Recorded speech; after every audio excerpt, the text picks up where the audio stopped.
years, it has been the traditional land of the Huron-Wendat, the Seneca, and most recently the Mississaugas of the Credit River. Today, this meeting place is still the home to many Indigenous people from across Turtle Island, and we are grateful to have the opportunity to work on this land.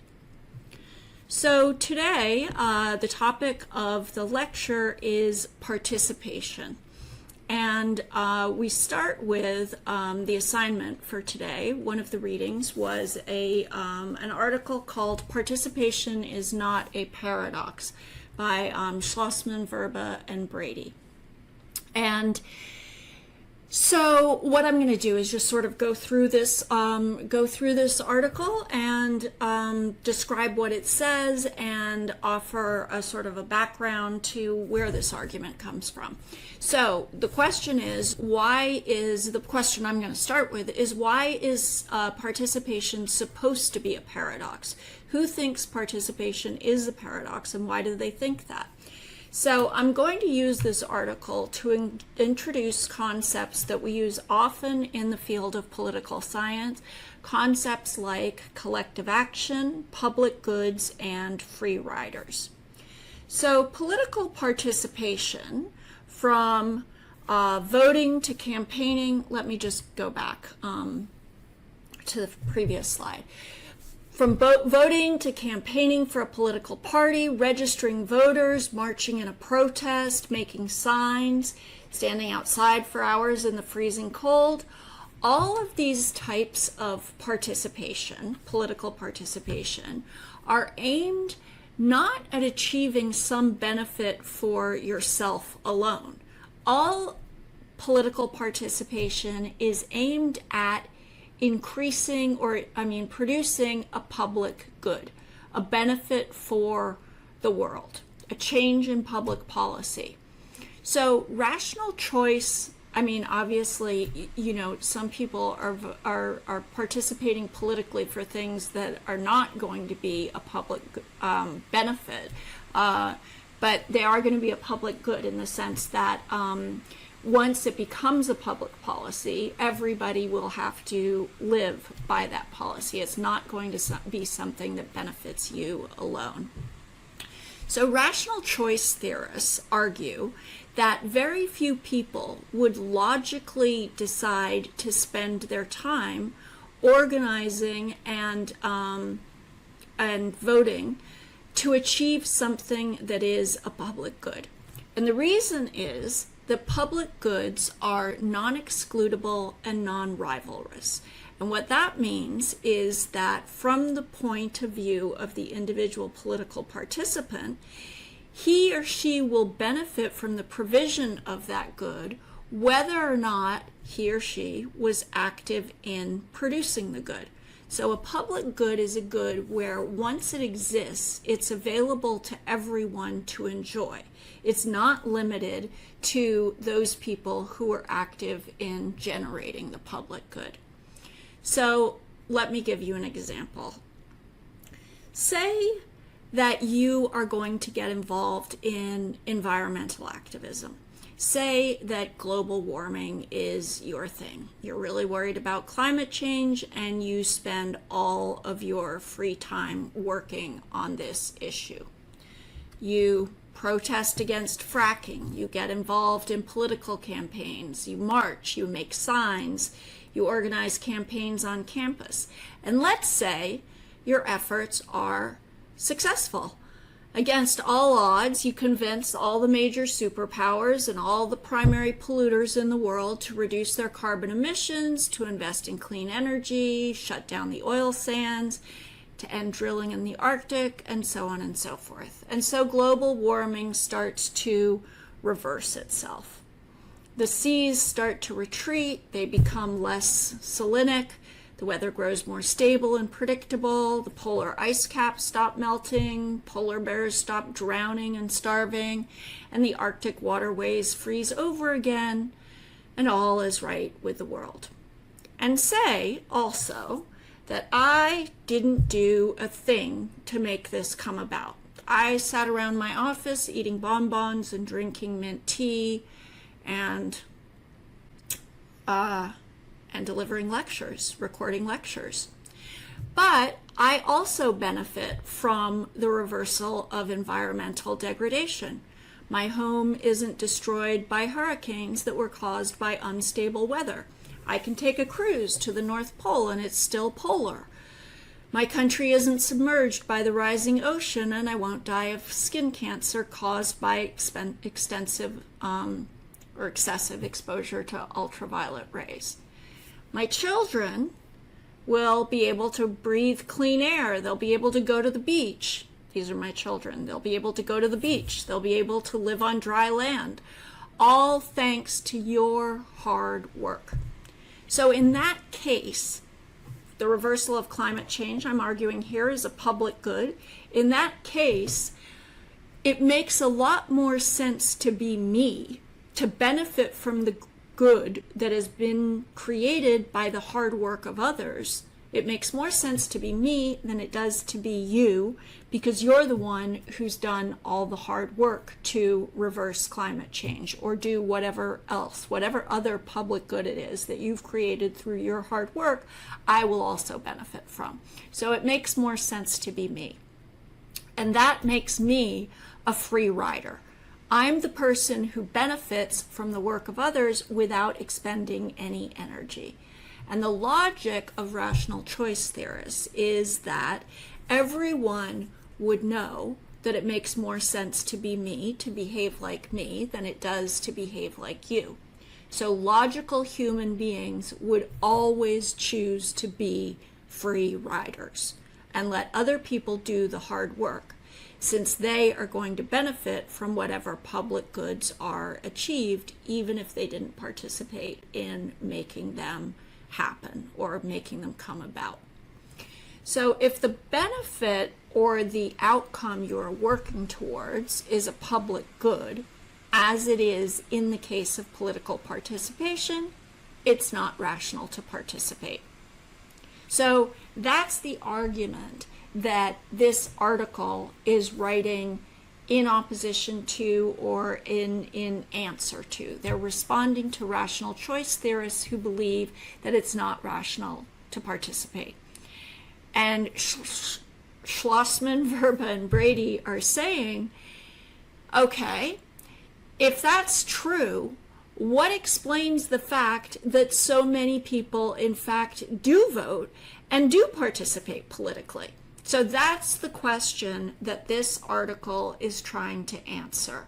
Why is it that so many people participate if participation is so illogical, if it doesn't make any sense, if everybody should choose to be free riders?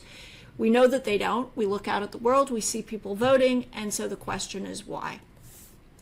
So what do they find? These are basically the questions that they're asking that you can see on this slide. What types of benefits flow from collective action? What is the meaning of participation? In other words, why do they do it? And what is the nature of different types of participation? And here's what they find. The first finding is that most people do not cite selective material benefits as a reason for participating.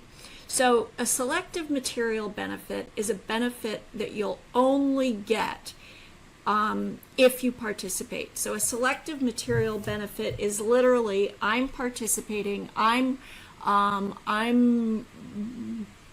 involved in so-and-so's political campaign because once he gets elected, I'm going to ask him to fix the potholes on my street. Right? That's a specific selective material benefit that I'm getting that's going to affect me personally. It's not really a public good. I'm going to get that politician to do something for me personally. Most people don't say that they're trying to do that. And the reason they would ask that question, the reason these three would ask that question is because that would make sense from a rational choice perspective. I'm getting involved because I actually have just self-interest in mind. The second type of answer they get is selective social gratification. And it turns out that a lot of people do participate politically because they find they get selective social gratification. So what is selective social gratification? It's that you actually enjoy participating in particular kinds of things. So people who join a protest or work on a political campaign, for example, they do that partly for social reasons because they meet interesting people who share their values and commitments, or because they feel energized by marching in solidarity with each other. It can be fun to work on a political campaign. Those sorts of reasons people actually give a lot. So they go out, they ask people who participate politically, why do you do it? And one of the answers they often get is, I do it because it's fun and I meet interesting people. Or that's one of the reasons I do it. Another reason people participate is because it offers them what they call civic gratification. So they define civic gratification as the feeling that you're doing your share, the feeling that you're taking responsibility, a responsibility that you have, you're taking it seriously, you're doing what you're supposed to be doing. And the reason people have this sense of civic responsibility, and that the reason people get civic gratification, is because norms of civic responsibility are often really deeply embedded in the political culture of democratic countries. So my children, for example, have grown up in Canada, and they started to vote in mock elections when they were in 3rd and 4th grade. So every time there's a real Canadian election, it could be a federal election or a provincial election, the TDSB, the Toronto District School Board, has kids learn about the candidates and the issues, and then each class secretly votes, and the teachers tally the votes, and they announce the winner, and then they get to see whether the class or the school has voted in the same way that the province or the country as a whole would vote. So the point I'm making here is that teachers started talking to my kids about their responsibility to be active participants in their democracy at least 10 years before they would ever actually be able to vote in any real election. And so in democratic countries, many people have this deeply internalized sense of civic responsibility. And the reason they participate politically is because it makes them feel that they have discharged that civic responsibility, and they feel better about themselves. And what about collective policy outcomes? Do people ever say that the reason they're participating politically is because they want to produce a public good? And they find that the answer to this is yes. They find that when people engage in activities that have intended policy outcomes, they identify those policy outcomes as an important motivation for participation. So that might mean, let me give you a concrete example. People in Minneapolis, after the murder of George Floyd, people come out into the streets and they call for Minneapolis to defund the police and get rid of the police department. That's them organizing politically for a particular policy outcome. They want to get rid of the police in the city of Minneapolis. And those protesters will argue that the reason they're out there protesting in the street is in order to get the policy outcome that they want. And this is exactly what rational choice theorists would say that people would never do, because people wouldn't work for a public good. They would decide to be free riders. they would say other people can go out and call for Minneapolis to defund the police. And if Minneapolis actually does get rid of the police department, I'll benefit from that, even though I am not going out and getting tear gassed and, walking for hours in uncomfortable marches and freezing or, burning in the hot sun, whatever the weather is, et cetera, et cetera. I don't have to be involved because I'll benefit from whatever the outcome is anyway. But Schlossman, Verba, and Brady find that rational choice theorists are wrong. Most people do not decide to be free riders. They, in fact, decide to participate even though participating is irrational from the perspective of rational choice theorists. So they find, for example, that 61% of people who go to the polls, 61% of voters, go for the reason that they hope to influence government policy. And even though this is the line of reasoning that rational choice theorists describe as irrational, it turns out that it's a very frequently cited reason for getting involved, the desire to have an impact on public policy. So the point of this article is to make the case that people do in fact participate politically, and they seek to explain why they do. And the answers they come up with are three. They do it because it's fun or exciting. They do it because it makes them feel good about doing their civic duty. And they do it because they want to change government policy.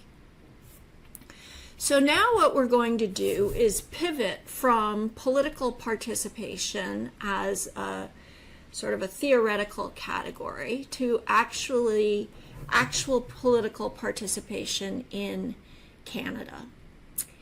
In 2014, a widely publicized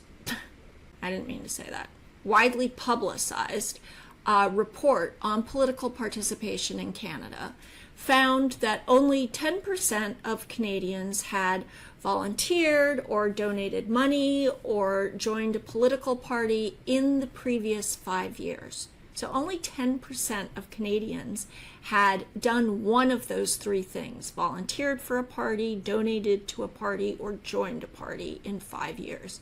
Only 17% said that they had taken part in political discussions on social media. The survey and the report were initiated because the federal elections of 2004, 2008, and 2011 had the lowest level of voter turnout in Canadian history. In Canadian history. And they were hovering right around 60%.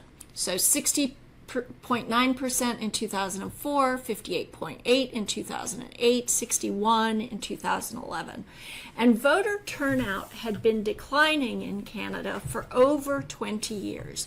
So you can see that historically, voter turnout in Canada had been above 70%. And then hovering right around 70%. But it hasn't been that high. It hasn't been at 70% since 1993. The report found that only 15% of Canadians are willing to get up on a platform and give a political speech. Only 12% would think of organizing a public event or organizing a meeting about politics. And then the study also confirms that politics is more interesting to people over the age of 35. So youth show low voter turnout numbers and also participate less between elections. So while 33% of respondents over 35 said that they'd been in touch with an elected official in the past 12 months, only 12% of people between the ages of 18 to 35 had been in touch with anybody in a position of political power. A member of parliament, a mayor, a member of the city council, anything like that. So this report was not just a neutral portrayal of political participation in Canada. The report was urging Canadians to snap out of their political apathy. So the report says, at a time when technology could make some forms of engagement easier than ever, Canadians are stepping away from formal politics. That is, formal politics is, voting, being involved in a campaign, whatever type of politics is already in place, set in place by the democratic system of government for people to participate. It doesn't include protests and things like that, which are considered to be extra institutional or non-institutional forms of political participation. So Canadians are stepping away from formal politics. They go on to say, the report goes on to say, politics will only improve when citizens demand change and when working within politics is better understood and viewed as a critical part of citizenship. So they're saying that people don't understand or they don't believe that being involved in politics is a critical part of citizenship. It's an obligation that you have, and you're failing to live up to your obligations. So the point of the survey, the original survey, and then the report that came out of it was that Canadian democracy is in trouble. So the idea here is that the health of a democracy depends on civic engagement. Citizens can engage with each other around public issues, as they do in many non-profit or community groups or protests. They may seek opportunities to share their views with their elected officials, but the most direct measure of citizen engagement is voter turnout. That's the normal metric that people use to measure whether people are engaged in politics. And so the 2014 report is basically issuing a dire warning. Canadian democracy is in trouble. Canadian voting has been sliding for a generation, and Canadians need to get out and vote. But then what happens? We have this 2014 report on political participation in Canada issuing this dire warning, and then we have an election in 2015, and as you can see, the voter turnout in 2015 was the highest that it had been in 20 years. Almost 70% of Canadians who were eligible to vote actually voted in 2015. And not only that, but the vote was comparatively high for young Canadians. During that election, Elections Canada actually set up polling stations on university campuses. So they made it a lot easier for students to register to vote here at the university and then to vote at the university rather than having to go home and vote in their home ridings. So they did that, Elections Canada did that in order to encourage young people to vote.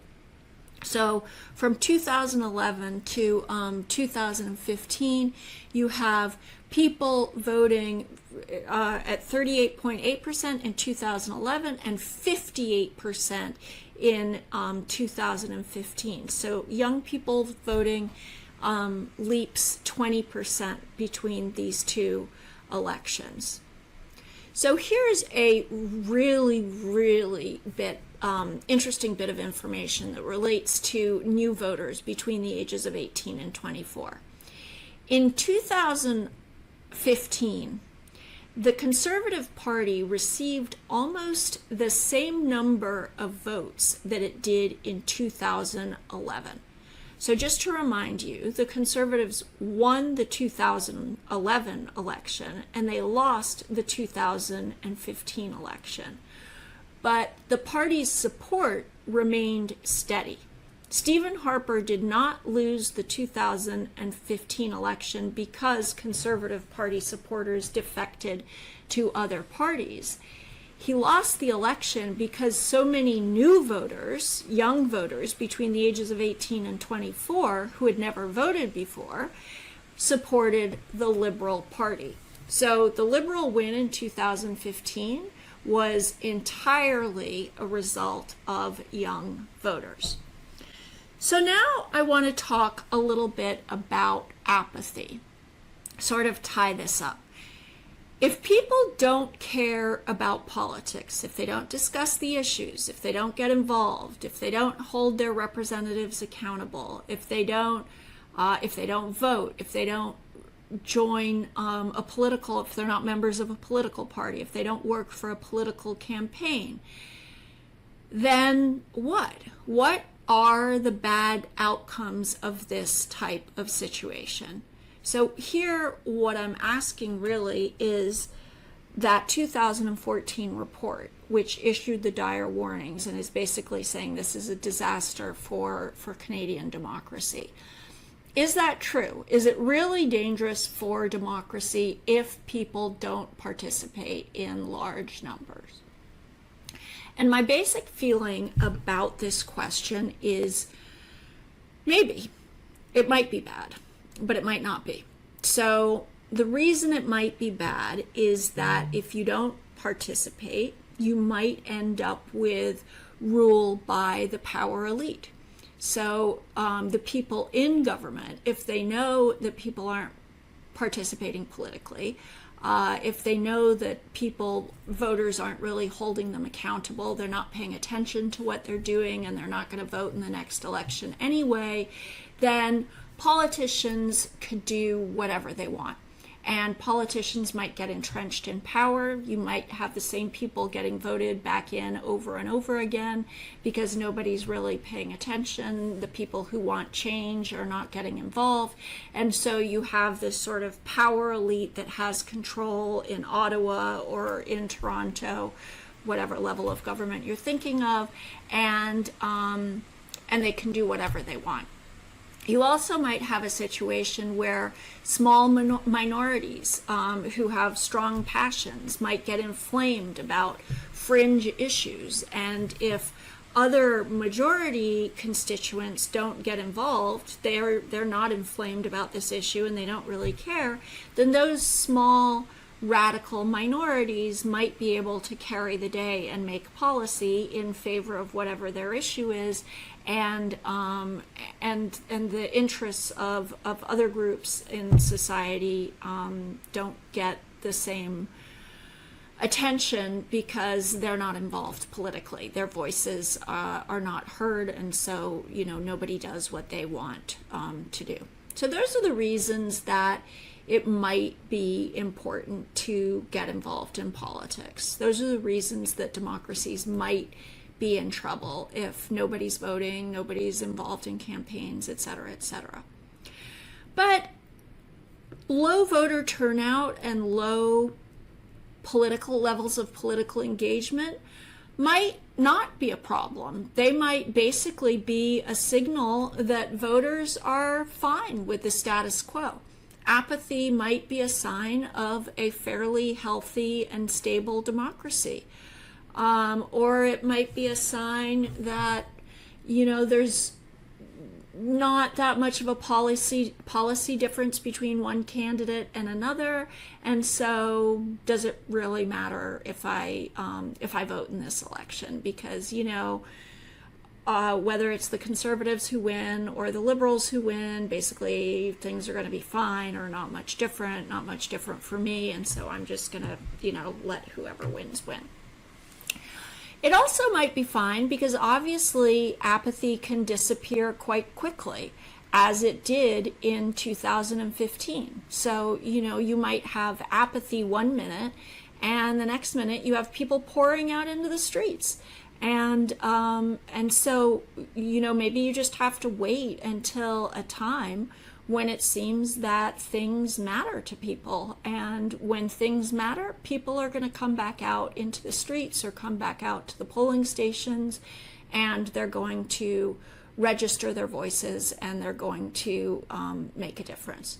So I think it's sort of an open question whether or not it's unhealthy for a democracy if people are not politically engaged. It could be, but I don't think it's necessarily a certain sign of trouble in a democracy. At any rate, so let's turn now from whether or not people participate to the forms that political participation can take. I think that this is a slide from an earlier version of this lecture that I'm not using anymore. So why don't I just leave that on the screen while I talk, because it can entertain us all. So let's turn from whether or why people participate to the forms political participation can take. Political scientists basically divide political participation into institutionalized and non-institutionalized participation. So institutionalized is participating through the instruments and mechanisms that have been put in place to select leaders, choose policies, and channel interests. So the most obvious of these is elections, but institutionalized participation would also include things like working on an election campaign, registering people to vote, things like that. So elections are important because they set up a relationship of accountability between elected officials and the people who vote for them. Citizens participate in elections for the purpose of exercising control over public officials. So, for example, a politician makes a set of campaign promises. She might have an incentive to keep those promises because she may anticipate that if she doesn't keep those promises, she won't be reelected. So even though elections happen only every 4 years or 5 years or 6 years, they may also affect a leader's behavior in office. The way they behave in office is with an eye to what's going to be happening in the future and with an eye to their reelection. The second type of or form of political participation is non-institutionalized. And this is where civil society organizations try to generate horizontal accountability by exerting pressure on elected officials to expose government wrongdoing or change policy or put new issues on the agenda. So this is participation outside of the system. Social movements, protests, marches. Non-institutionalized participation may be peaceful, but the point of it is that it's disruptive. It tries to draw attention and to produce change through disruption. It makes noise, it stops traffic, it interrupts normal processes and schedules, and normally the point of it is to put new issues on the agenda and to force government to behave in particular ways, to defund the police, for example, even at a time when you can't elect somebody into office whose platform is, I'm going to defund the police once I get into office, right? So the idea with non-institutionalized participation is that it's constantly available to people for the purpose of changing policy, even if it's not on the schedule of an institutionalized election. This land on which the University of